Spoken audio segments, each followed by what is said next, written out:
Today's video is sponsored by Massdrop, who have just sent me their famous Sennheiser PC37X gaming headset to show you guys. You can only get these limited edition headphones from Massdrop, and they've been created for max audiophile quality while also keeping price in mind. It's not just the headphones though, but also the microphone, with them both being carefully fine-tuned for crystal clear sound by the world-renowned Sennheiser brand. As you can see, they feature a smart all-black design, and I've been using them a lot lately, and honestly they're the most comfortable headphones I've ever tried. It's going to be very hard to find a more quality headset for a better price than this, so perhaps keep it in mind if you've been looking for a new headset, and know that you'll also be supporting the channel by doing so. There'll be a link to the store page in the description where you can check out more specs, the product's amazing reviews and more.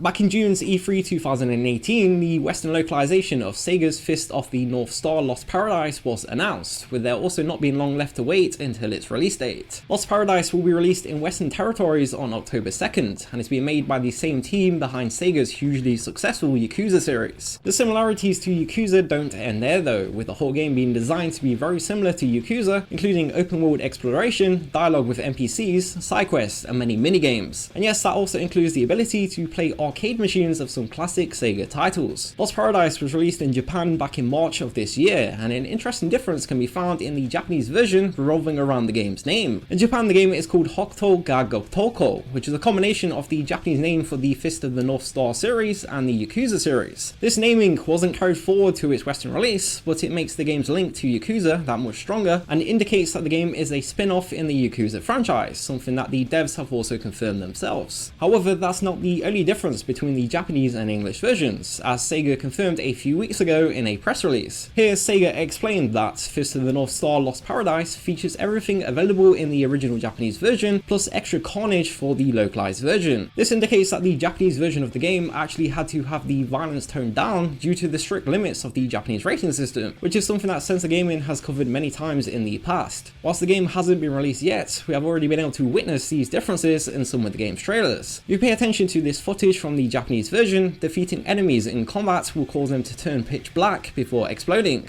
As shown here though, the English version will not have this pitch black effect and will have extra carnage displayed on screen. The Fist of the North Star manga is very well known for its brutal visuals, and so this brings it much closer to the original material. The manga is also famous for its special finishing techniques, where enemies can be killed in dramatic fashion by using special pressure points on the human body. We have now also seen a few of these techniques being used in the localized version of the game, and so can compare these with the original Japanese release. First up is the Hokuto Bone Demolisher. Bone Demolisher!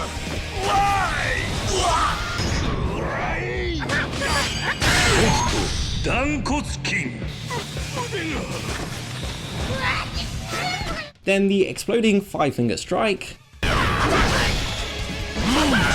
Five-Finger Strike!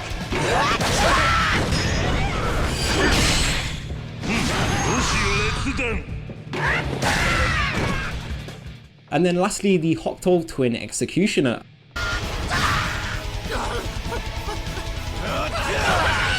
Hokuto Twin Execution!